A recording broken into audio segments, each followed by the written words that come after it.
Welcome to the weekly wrap-up where we discuss the major events which have had a significant impact on the markets. Today I'm joined by Goolam Ballim, Chief Economist at Standard Bank in Johannesburg. So let's begin with the Eurozone, which had a summit on the EU's 2014 to 2020 budget. Angela Merkel has expressed doubts that the leaders would reach an agreement.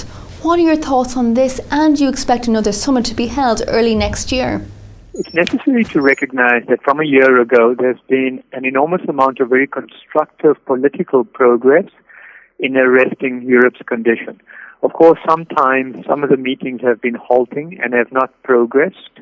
Other times there have been substantial gains, but it must be noted, relative to, say, 2 years ago or even just in the near aftermath of the crisis, there was a lot of political absence in terms of resolving Europe's difficulties.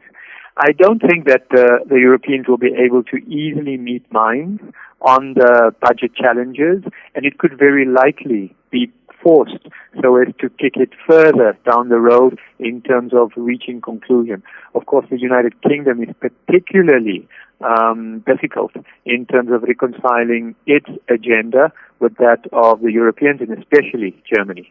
Today, the euro rose to a 3-week high against the US dollar on hopes of a Greek bailout. Are you feeling confident about a bailout taking place soon?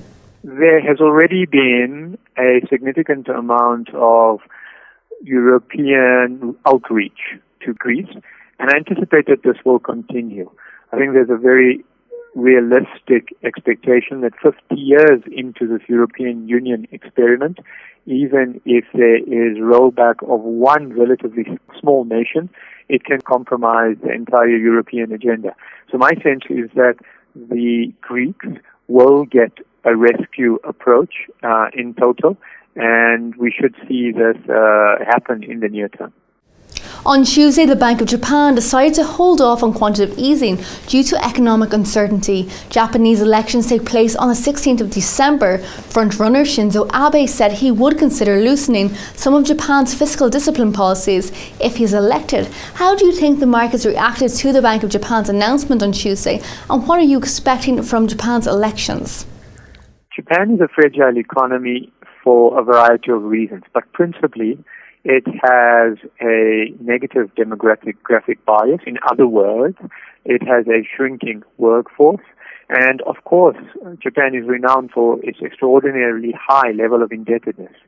And in this respect, it is necessary for Japan to be prudent in its fiscal policy choices, because if it chooses to be lax in its fiscal approach, it is possible that investors could punish Japan as a consequence of this decision. We must bear in mind that today the fiscal agenda and more broadly the indebtedness of nations are so much more in the spotlight, and therefore questioning the sovereign credibility of nations and their credit standing.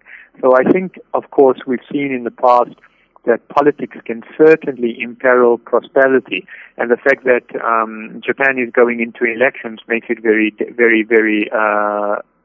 very sensitive time. A ceasefire between Israel and Hamas remains for the second day, despite reports that a man was shot dead by Israeli troops. The truce has eased some concern that the conflict would disrupt oil supplies from producers in the Middle East. What are your thoughts on this week's events in the Middle East? We have witnessed time and again that the peace in the Middle East has been a fragile one. It's a momentous event that there has been this call for ceasefire, and generally it has been subscribed to. Clearly Hamas recognizes that it has made political gains and is now recognized as a legitimate representative of the Palestinian people. But I think it is going to be always difficult to attempt to maintain calm amongst the rank and file, and so as not to compromise the ceasefire. But I think the broad diplomatic effort and the gains that Hamas has made in recent times in just arriving at the recognition diplomatically, both in the region and internationally, will probably encourage it to be calmer and subscribe to the ceasefire. And so this will also somewhat calm oil markets, and one can imagine that, of course, that will be more favorable for risk-taking. And finally, tensions are building in the US due to the looming fiscal cliff. Would you like to share your views on this? The aftermath of the return of President Barack Obama to the office continues to linger. The idea that he has done the best job in terms of stabilizing America's economic performance and now is somewhat emboldened so as to help ameliorate the challenges from the so-called fiscal cliff continues to resonate and has helped to improve risk sentiment in the markets.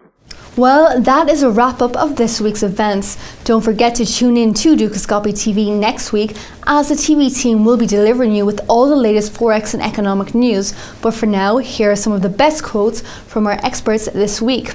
Have a lovely weekend.